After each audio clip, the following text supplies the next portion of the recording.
Today, we're making Hillary Clinton meatloaf, a dish that's been around for as long as anyone can remember, but one that no one's particularly crazy about.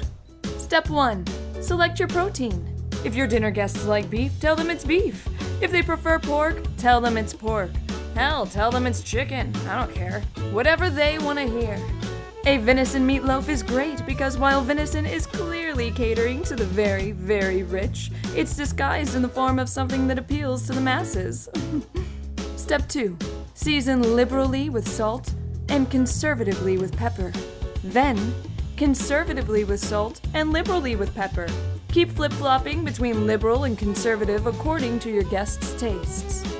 And don't be afraid to pander with your seasonings. Throw in some cilantro for your Latino guests, some soy for your Asian guests, and maybe some hot sauce from your bag swag. Step 3. Add your bread.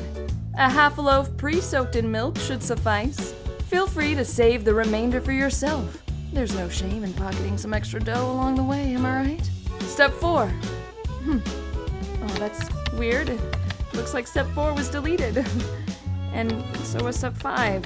And 6 and 7 all the way through steps H. Wow. Well, it's unclear how many steps were deleted, so let's just skip to the final step, shall we? Time to eat.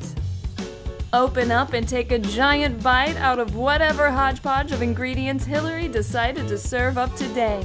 And remember, if you don't like it, wait a day. It'll taste completely different tomorrow. Bon appetit!